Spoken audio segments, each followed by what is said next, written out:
Katika soka leo tunazungumzia UEFA Champions League. Kuna mechi za UEFA Champions League, mechi 4, mechi kati ya Barcelona pamoja na Newcastle City, aggregate ikiwa nasoma 1-1 na Barcelona leo yuko nyumbani. Kwa hiyo ana uwezekano possibility ya kushinda mechi. Tuangalie sijui itakuwa vipi. Mechi ya pili ni mechi ya Bayern pamoja na Atalanta, aggregate ikiwa nasoma 6-1 huku Bayern akiwa nyumbani na akiongoza goli zake 6. Na mechi nyingine ni mechi ya Liverpool pamoja na Galatasaray, aggregate ikiwa nasoma 0-1 huku Galatasaray akiwa anaongoza bao moja mbele, na huku Liverpool leo ndo akiwa nyumbani. Leo Liverpool ndo mwenyeji dhidi ya Galatasaray. Na mechi ya mwisho mechi ya Tottenham Hotspur pamoja na Atletico Madrid.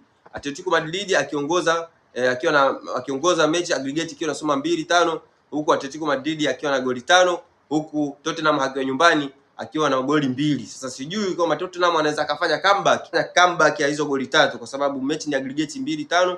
Anaweza akafanya comeback kama alivyofanya vijana wa Sport CP, inawezekana akafanya comeback. Na huku usisahau kuna samaki fresh halisi kutoka kwetu kwa bei rahisi sana, jumla na rejareja. Tunapatikana Magomeni Mikumi, Shoka Street, Dar es Salaam, Tanzania. Ni sisi Yasini Fish Market, the house of fresh fish. Ni Magomeni Mikumi, hatuna mbamba. Show zetu ni konki na samaki wetu ni fresh. Karibuni sana wateja. Bila kusahau pia katika anga soka la bongo, leo kuna mechi mbili hapa Tanzania. Kuna mechi mbili, mechi za ligi kuu. Mechi ya kwanza ni mechi ya TRA pamoja na Yanga Sports. Leo Yanga akiwa ugenini na huku TRA akiwa nyumbani akiwa mwenyeji wa mechi hiyo. Na mechi ya pili ni mechi ya Tanzania Prison pamoja na Black Star, na huku Tanzania Prison akiwa nyumbani. Sasa sijui watatoboa. For more fresh fish